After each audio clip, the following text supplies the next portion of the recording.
Dininig ng korte ang petisyong makapagpiyansa ng mga akusado sa pagpatay sa aktor na si Ramjen Revilla. Sumailalim din sa cross-examination ang itinuturing na star witness sa kaso. May ulat on the spot si Katrina Son. Katrina?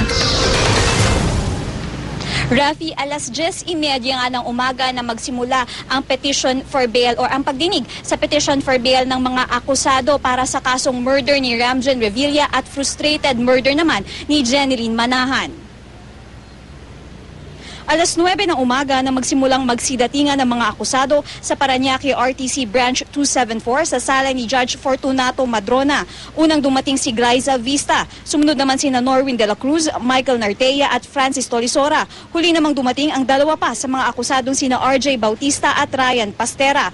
Dumating din ang ina ni RJ Bautista at ni Ramjen na si Jeneline Magsaysay. Tumagal lamang ng 10 minuto ang pagko-cross-exam sa sinasabing star witness na si Ruel Puzon ni Attorney Ana Luz Cristal na siyang abogado ng dalawa sa mga akusadong sina Nartea at Tolisora. Sa cross-examination kay Puzon, inamin niyang kaibigan niya ang isang nagngangalang Comeda pero itinanggi niya na may kinalaman ito sa kaso. Ayon kay Attorney Cristal, malakas ang laban ng kanyang mga kliyente. Lumabas raw sa cross-examination na ang kanyang kliyenteng si Francis Tolisora ay di raw pwede noong panahong gagawin ang krimen kaya pinalitan siya ni Puzon. Si Michael Nartea naman ay nakakulong raw noon kaya naman pinalitan raw ito ni Comeda. Dagdag pa ni Attorney Cristal na alam daw na may double-bladed knife si Comeda. Ganito rin daw ang ginamit sa pagsaksak kay Ramjen. Sumunod namang iprinisinta ang isa pang witness na si Sheridan Embat.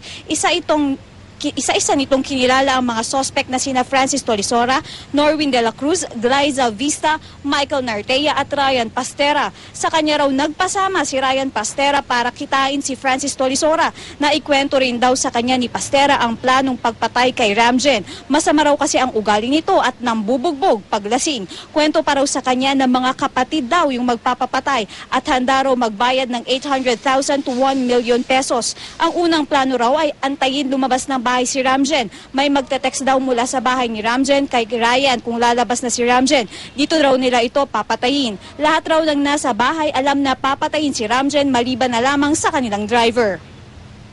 Nagtataka nga kami kung bakit siya nagtuturo. Matagal na nga wala eh. Sa kanyang bibig mismo sinabi niya na replacement siya eh. May papapatay daw na masamang ugali at nanggugol pa paglasing. Hindi pag-aaralan namin maigi, no? Lahat kung saan yung binadawit nila yung mga anak ko o wala lamang na-mention ngayon. Ano? Kami, nagpresenta kami ng pang-anim namin na testigo at ito ay very vital considering na dito nagsimula talaga kung paano sila na-recruit yung mga killer dito. Rafi, sa December 4 naman nakatakdang mag-resume ang pagdinig dito nga sa kaso. At yan na muna ang latest mula dito sa Parañaque. Rafi? Maraming salamat, Katrina Son.